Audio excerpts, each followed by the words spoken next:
Okay, I touched on this in my last video. So I was talking in that last one about how stories stem from truth, right? So we're talking about the power of your personal story.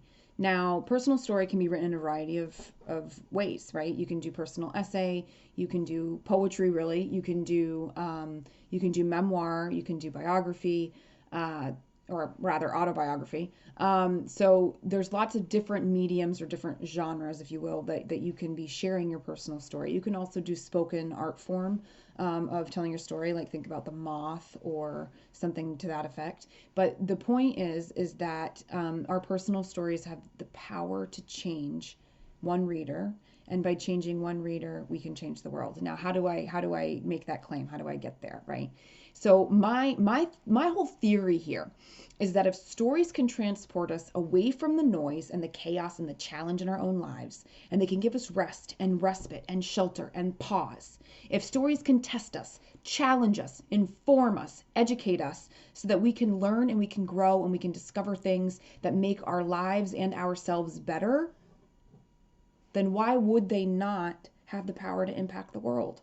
If stories can offer hope, inspiration, light in the midst of darkness, light in the midst of depth and heaviness of the worst parts of the world and the worst parts of our human experience, the hardest parts of our earthly journey, and they have the power to give us connection and belonging and safety and healing by mirroring where we are now because we are reading the story of somebody else's whose experience is somewhat similar to ours in some universal way, why wouldn't we be able to change the world just with story?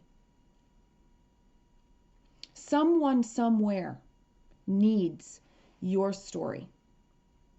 They need to know what you've been through and what you've conquered so that they can feel the power and they can feel like they can do it too. As a result of that person reading your story and seeing some part of themselves in you and your journey, then they can feel less alone, less out of place. They can feel more accepted, more loved, more hopeful. Your story has the power to impact one person. And if you can reach just one person, and we each could reach one person by just being vulnerable enough to share what we have to say, by being vulnerable enough to put our journey and our story out there, then collectively, ripple effect would suggest that we would change masses. When I wrote Dear Universe, I Get It Now, Letters on the Art and Journey of Being Brave and Being Me, I just focused on impacting one person. And I can't even tell you the number of people who have felt touched and impacted by this book. My book. All because I was willing and daring enough to put myself out there in this book to share my journey and to just hope to impact one person. And one person turned into many. They found new things to reflect about with their own journeys. They found new things to face that they feel like for the first time they need to face in order to clear it out and get it out of their way so they can move on.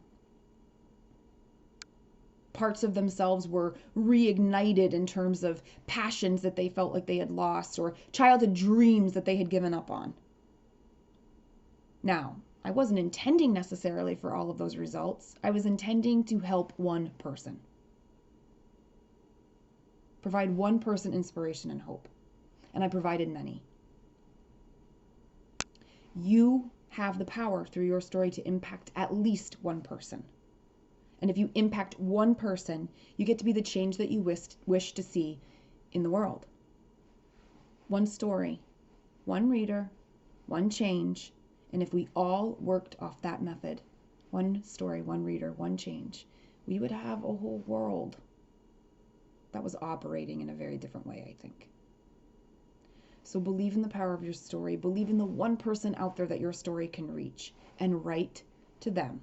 Write for yourself. Put your heart out there. Write for yourself. But write it to them.